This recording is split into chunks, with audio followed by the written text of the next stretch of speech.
To start off, I started by taking the front center panels of the corset and pinning them together right side to right side with the inner fabric and the outer fabric, so I could insert the busk into this before constructing the rest of the corset.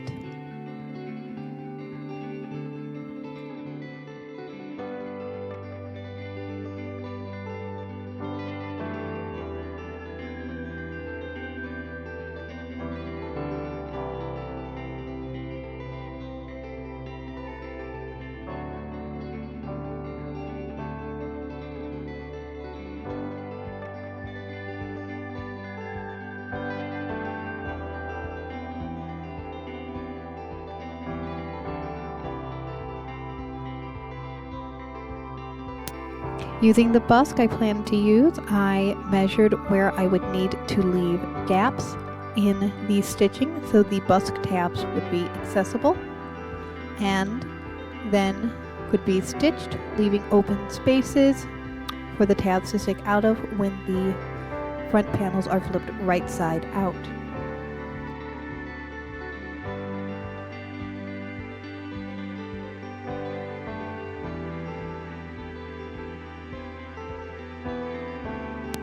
I then twitched the loop side of the busk and then with a heat erasable marker marked out where I would need to stitch around it so I could avoid, while sewing, hitting the metal plate of the busk and breaking my needles.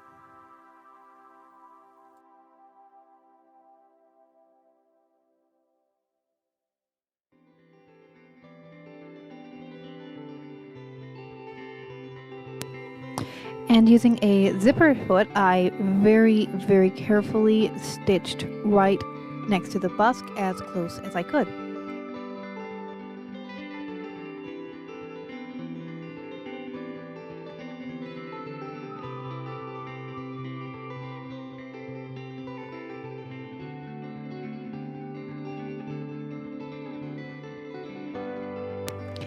The stud side of the busk I completed by poking holes with my awl so I could insert the studs on the busk through those tiny holes, and then I will stitch it together following the edge of the busk with a zipper foot, just as I did on the loop half of the busk.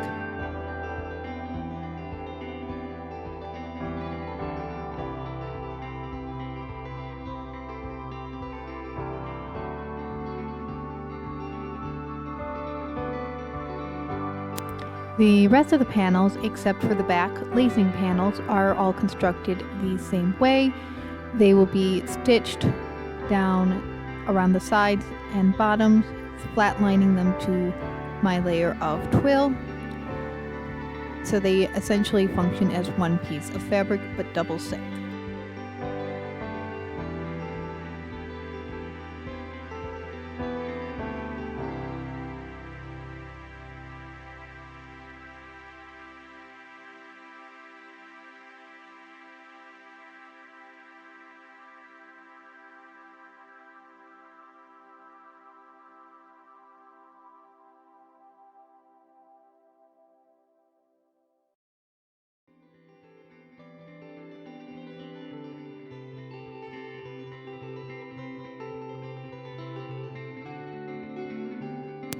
Before attaching the other panels to the front panels with the busks, I decided to sew a couple boning channels, one boning channel on each side of the busk down the front that will be sandwiched between the layers of corset.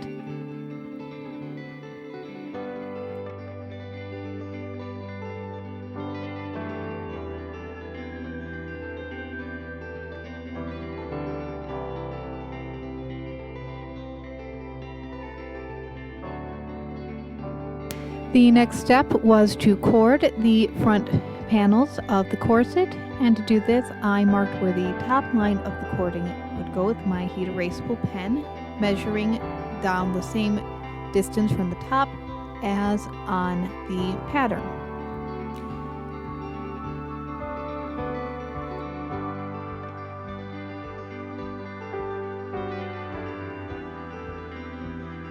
To insert the cotton cord, I just kind of stuck it in there and manipulated it until it laid flat against the seam, using a combination of my fingers and my awl to reach into the corner, and then I stitched it in place using a zipper foot. Now I can begin stitching the panels together with the seams facing on the outside, because I have decided I want visible external boning channels that will be made with bias self fabric tape.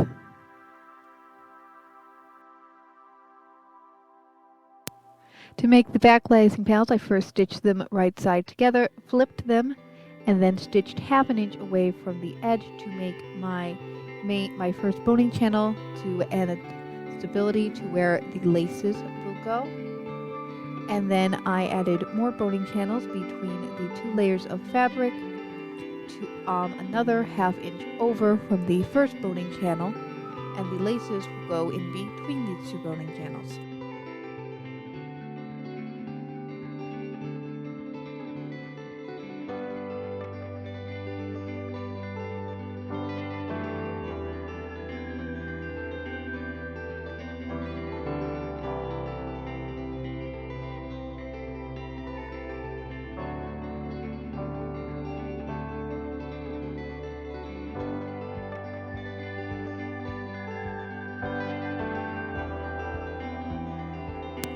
To make the lacing holes, I started by punching a hole in with a hole punch and hammer. I then used fray check around the hole to prevent it from fraying after the eyelet has been put in, so hopefully the eyelet will never rip out. And then after that has dried, I place one of my 2-part eyelets in and use the die and simply insert that by using the kit that I bought on Amazon, as you can see here.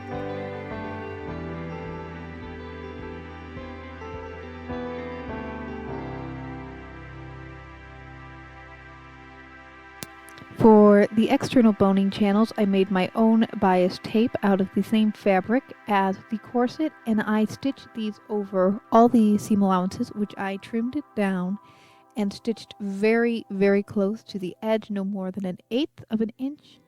And then I could insert all my zip ties, which I use for boning because they are cheap and easy to get and do the job very well. Historical accuracy be darned.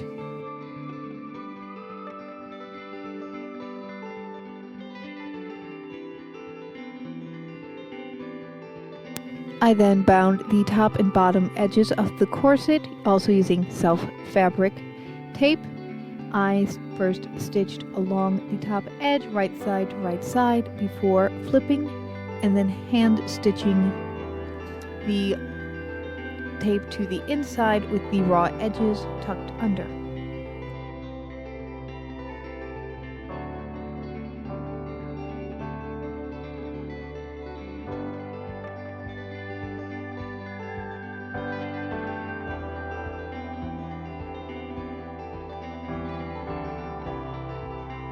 The corset is essentially done at this point, but I decided to add some lace galloon beading that I got from laceplace.com along the top edge. I will then thread a pale pink ribbon through the lace for decoration, which will tie in a tiny bow at the front center of the bust.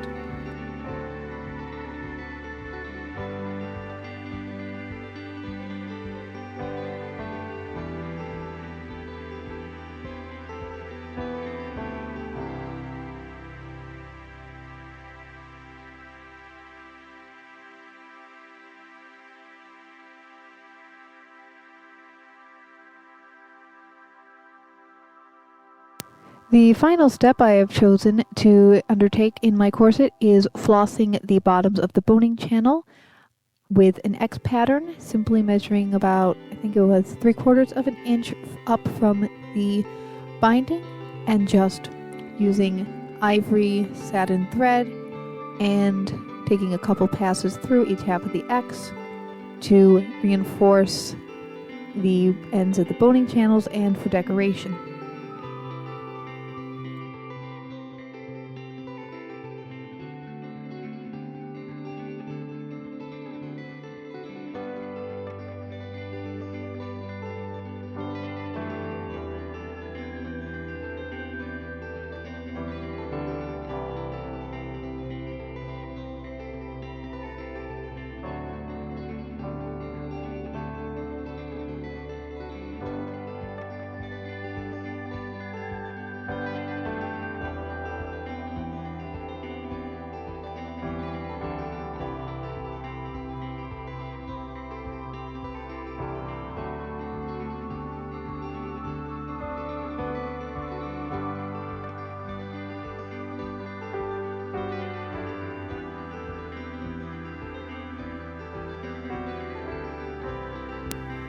Here is the final finished 1880s corset from Nora Waugh's Corsets and Crinolines.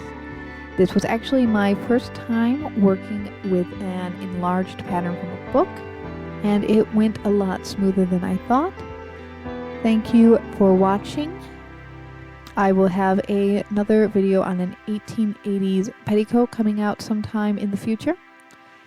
And if you can like and subscribe, that would help me a lot if you enjoyed this video. Thank you so much for watching, and I will see you next time. Bye.